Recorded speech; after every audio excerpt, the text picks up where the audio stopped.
안녕하십니까. 지난 시간에 이제 알렉산드리아에서 어떤 70인여까지 말씀을 드렸습니다. 결국은 예수라는 이름이 어디서 왔느냐.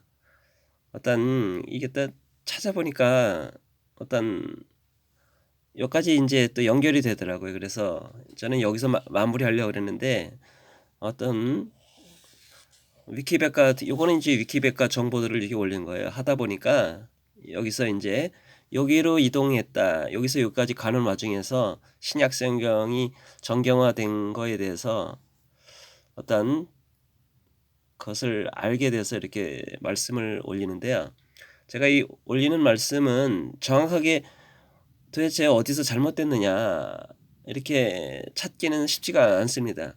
그러나 하나님 말씀이 경고의 말씀을 성경 말씀해 주셨더라고요. 저는 이 말씀을 의지해서 결과적으로 이곳에서 온 것들은 우리가 주의해야 된다라는 거, 우리가 영적으로 도움이 안 된다라는 결론에 제 나름대로 이르렀는데요. 요거는 이제 기록이고 요건 성경 말씀 킹제임스에서 말씀을 올렸습니다.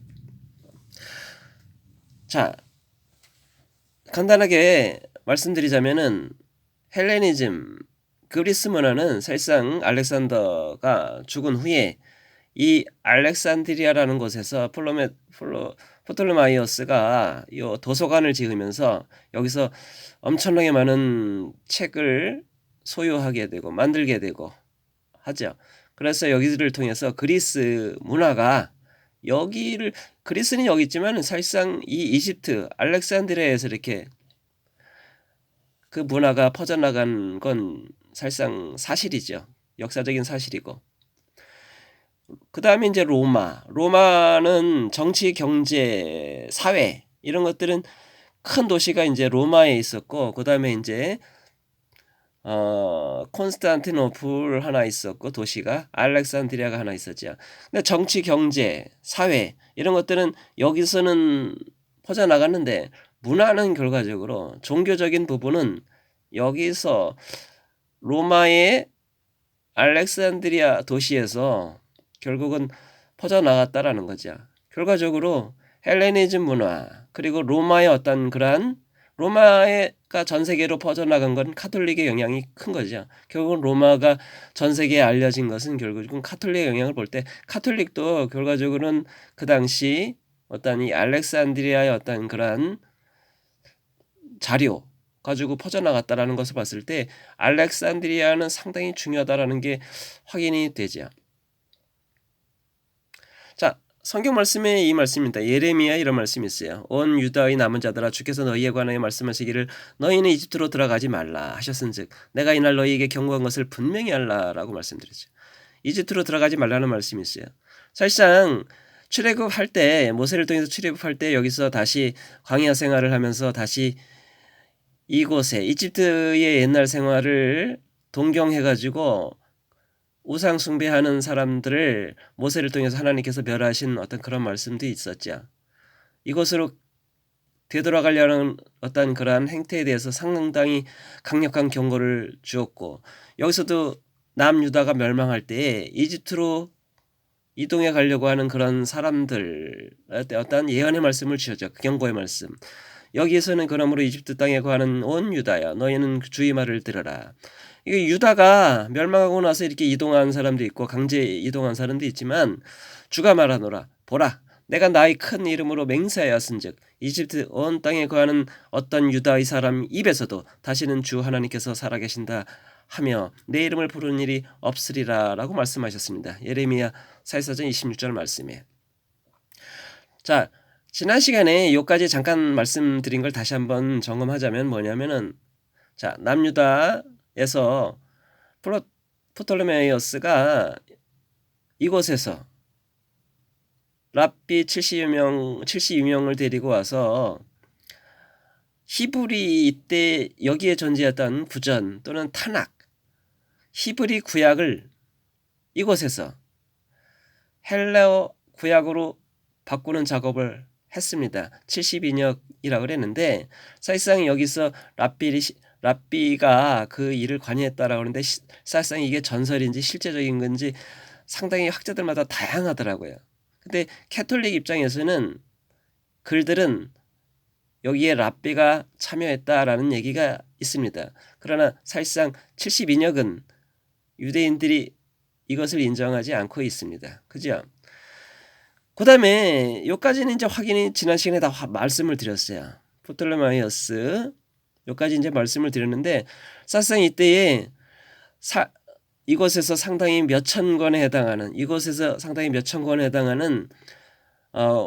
신약 원본은 확인이 안 되고 필사본, 사본, 번역본 이런 것은 확인이 편지라든지 이런 문헌들이 상당히 많이 있었더라고요. 근데 그것을 취합한 사람이 누구냐면 아타나시우스라는 로마 때의 총대주교 알렉산드리아 대주교가 그 일을 하게 되더라고요. 실제적으로.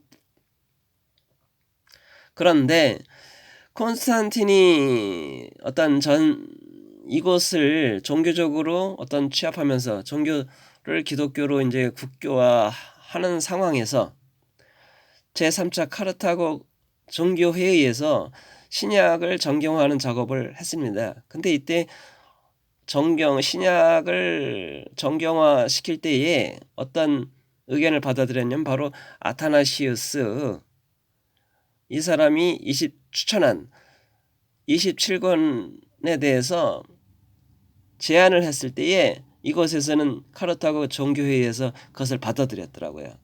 결국은 신약 성경도 알렉산드리아라는 도시에서 이 사람에 의해서 결국은 그 작업이 완성된 상태에서 여기서 그것이 받아들여지고 이것이 캐톨릭을 통해서 전 세계로 퍼져나가는 상황이 되더라고요.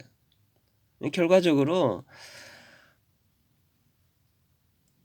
그리스는 이곳에서 결국은 헬레니즘 문화를 꽃피웠고 전 세계로 만드는 작업을 했고 로마는 카톨릭을 통해서 여기에 존재했던 그리스 문화, 헬레니즘 문화하고 어떤 종교적으로 이곳을 관할하기 위해서 어떤 헤브라이즘, 유대 문화라든지 어떤 토착 종교 있지요. 이집트의 토착 종교, 그리스의 각종 종교들, 뭐 제우스 등 엄청난 신화가 상당히 많이 있죠.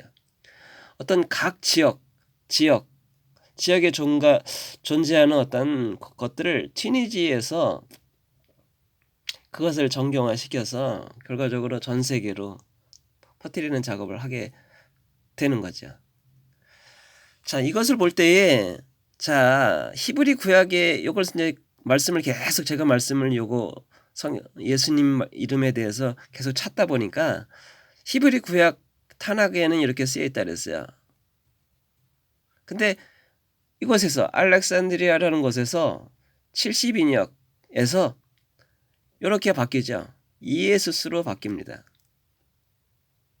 이것은 잘못된 거다라고 지난 시간까지 계속 말씀드렸죠. 이것이 이제 이것에서 이제 신약 어떤 필사본, 번역본들이 상당히 많이 있던 것들을 아타나시우스가 그것을 취합을 하게 되고 이분이 제안한 것을 여기서 받아들였죠. 그 이름은 여기서 그대로 왔어요. ES. 신약 성경 속에 나와 있는 예수의 이름은 이제 이에수스가 되죠. 이것이 이제 로마 라틴어로 바뀌면서 예수스로 바뀌고 I가 1600년대에 갑자기 I가 J로 바뀌면서 지저스로 바뀌죠. 지저스 영어권에서는 이 이름이 번져나갔고 이러한 아시아권에서는 결과적으로 다양하게 왔는데 결국은 이곳에서 동방 정교의 영향을 더 많이 받았더라고요. 결과적으로 전 세계의 문화는 결국은 캐톨릭의 영향을 많이 받았다라는 거죠. 우리나라 성경 말씀도 캐톨릭의 영향을 받았다라고 지난 시간에 계속 말씀을 드렸는데 자, 다시 이제 결론을 내리겠습니다. 하나님께서는 예레미야를 통해서도 그렇고 모세의 시내산에서의 어떤 다시 되돌아가려는 사람이 경고했듯이 이집트로 가지 말라라는 말씀을 많이 하죠.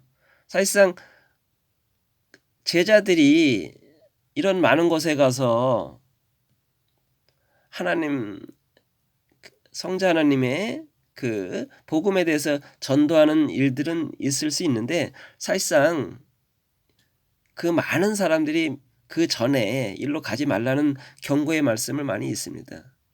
그 사실상 제가 말하고 싶은 것은 뭐냐면은 우리가 보는 성경 말씀들 헬라어 성경은 여기서 탄생했다라는 거죠. 하나님은 이렇게 경고했죠.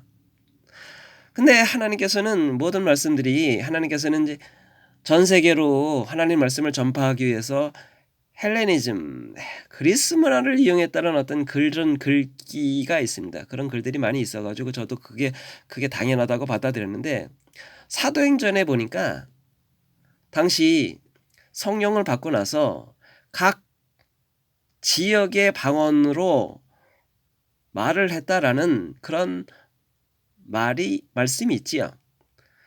그러면 하나님께서는 이집트라는 이러한 곳에서 이집트라는 이러한 그리스 언어를 이용해 가지고 전 세계에 하나님 말씀을 퍼뜨리기 위해서 이 헬라어를 사용했다라는 것은 설득이 안 되더라고요. 하나님께서는 충분히 히브리 언어를 각 이방 언어로 방언으로 충분히 전달할 수 있는 그 말씀들을 사도행전에 주었다라는 거죠. 충분히 하나님 말씀은 히브리 언어가 헬라어를 거쳐서 헬라어를 통해서 전 세계로 퍼뜨리게 하는 어떤 그런 도구로 사용했다는 것은 제가 볼 때는 납득하기 어렵습니다. 하나님은 충분히 히브리 언어를 각 방언으로 전달하고 번역할 수 있는 능력이 있다라는 것을 보죠. 사실상 제가 볼 때는 구원이라는 것이 사실상 성경 말씀을 몰라도 된다라고 봅니다. 제가 사실상 성자님께서 십자가에 돌아가신 후에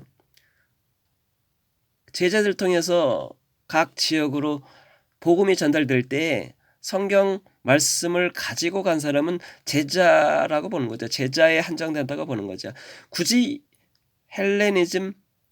헬라어로 번역할 필요 없이 그 제자라든지 그 히브리어를 아는 사람들만 소수 하나고 충분히 구원은 말로다가 전파될 수 있다라고 봅니다. 우리가 구원 받는데 성경 말씀을 다 알 필요는 없는 거죠.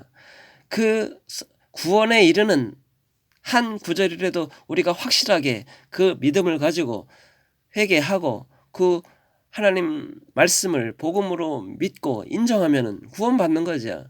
우리가 이렇게 간단한 일인데 우리는 이렇게 계속 이런 복잡한 상황을 통해서 하나님께서 이 언어를 주셨다라는 말은 제가 볼 때는 잘못됐다라는 거죠. 우리는 충분히 지금 여기서 이렇게 거쳐가지고 왔다라고 온 게 사실인데 우리는 다시 늦었지만은 다시 이 원래의 상태로 되돌아가야 한다라는 게 제 생각입니다. 자, 이 말씀에 비추어서 하나님은 구약을 통해서 계속 이집트로 가지 말라고 경고를 하고 있습니다. 이집트에 상당히 많은 신들이 많죠.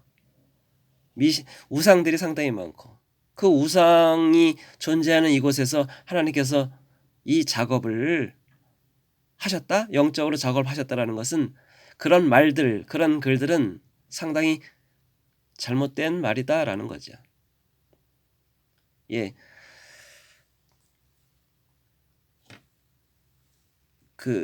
나름대로 요거는 제 생각이라서 어떤 기도를 하셔야 될 것 같습니다. 기도하시고 성령에 의지하셔 가지고 하나님께서 올 때까지 얼마 남지는 잘 모르겠지만은 그때까지 좀 더 이렇게 제대로 된 것을 알고 하나님을 찾아야 된다라는 걸 제가 생각하기 때문에 이런 말씀을 올렸습니다. 예, 기도 많이 하시고 많이 분별의 영을 받도록 하셨으면 참 좋겠습니다. 예, 감사합니다.